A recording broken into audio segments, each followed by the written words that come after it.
You've proposed the nationalisation of mines and banks and expropriation of land, etc. What makes you think that this will work? We need to close the gap between the haves and the have-nots. And we've seen this working in many other countries, including Chile, Venezuela, and China. And of course, people will give examples of where it has failed. Where it has failed, we need to learn lessons.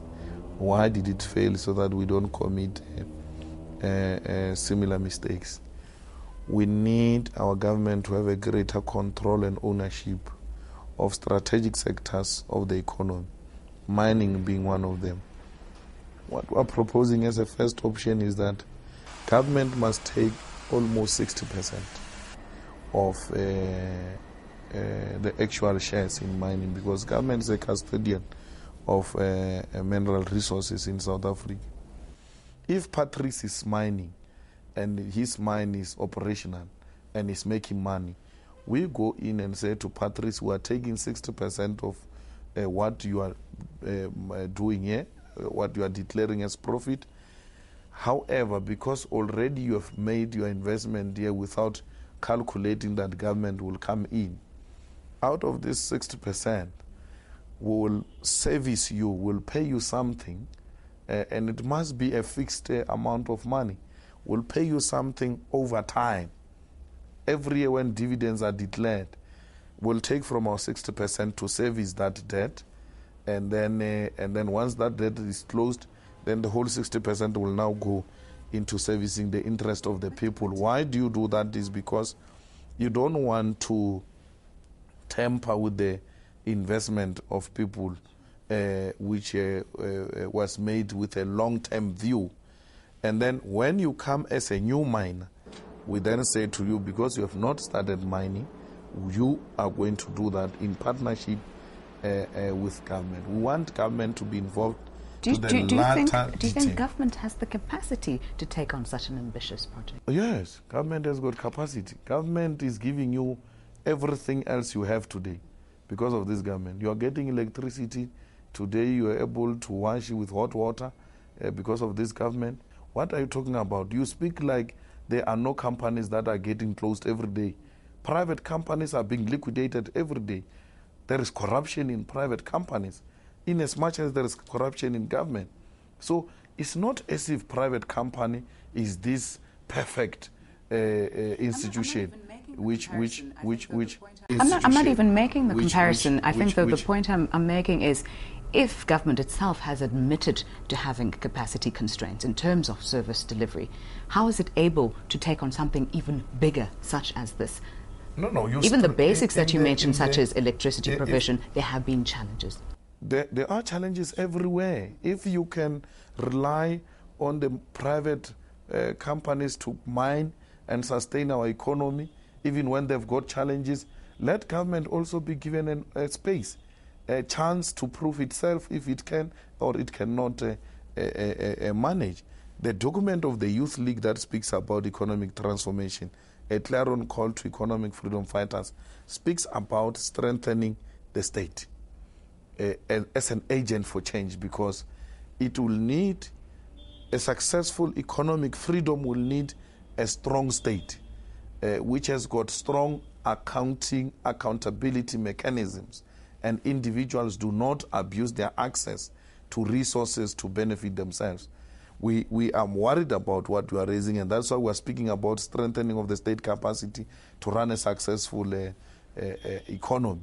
But to want to suggest that everything else that government touches becomes a mess is disingenuous and is incorrect. I wasn't suggesting you are not that the at all. only one. I'm not speaking only to your question. Mm-hmm. I'm already addressing all these things that we have been hearing about.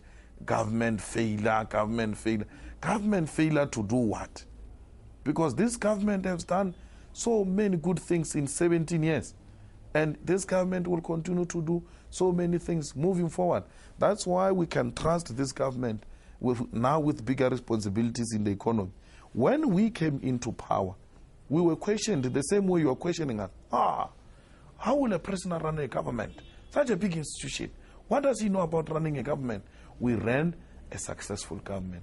Politically, when we ushered in political freedom, now we want to usher in economic freedom. Hey, do they have capacity? No. Everything's going to collapse. The same thing we had in 1994. I don't know why people can't learn from what we did in 1994. How much support, how much of a groundswell do you think there is for nationalisation of mines within the ANC? The policy conference is next year. No, you must just use the NGC report. It says there are greater consensus on the nationalisation of mines. However, because the ANC is a serious organization which takes its work very serious, will have to do a thorough research on the best model of nationalization. Not research on whether we nationalize or not, on the best research of nationalization. That's why we mentioned Zambia, Australia, Chile, China, Venezuela, and many other countries. We even go to where nationalization has failed to learn as to what led to the failure of nationalization. Both President Zuma and the Deputy President Kgalema Motlanthe, speaking at your Congress, said that they accept that the land restitution process has been very slow, needs to be speeded up, but it has to happen within the constitutional framework. How do you respond to that?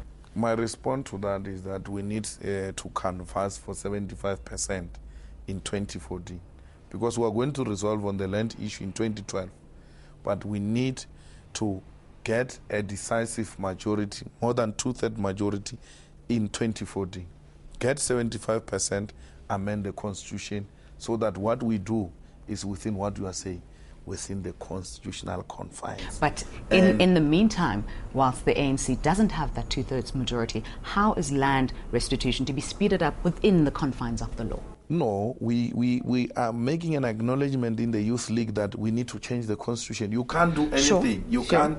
There is no way you're going to speed up the process of redistributing the land in South Africa with this constitution, with this policy of willing buyer, willing seller. You are not going to win. First things first, change the constitution. But you don't have a mandate of the electorate. You first resolved in your organization and then send the policy to the electorate, and the electorate must give you two-thirds majority endorsing your move to amend the constitution. That constitution is not there just to decorate. The reason the constitution gives a provision for amendment is because people acknowledged that there will be amendments moving forward. President Mandela, when he said to us, let's usher in first political freedom, he knew that we should use democratic institutions to change the property relations in South Africa. Isn't seeking a two-thirds majority then a bit of a pipe dream, given that the electoral support has now been in decline for the ANC? No, it's not a pipe dream. What do you mean pipe dream? We are the only ones who have ever had two-thirds. We alone constitute 80% of the population of South Africa. Before we extend our mobilization to other races, just ourselves, people who don't have the land, just ourselves, people who don't have bread on the table, people who don't have schools, people who don't have access to education, but yet there is mines, we have platinum.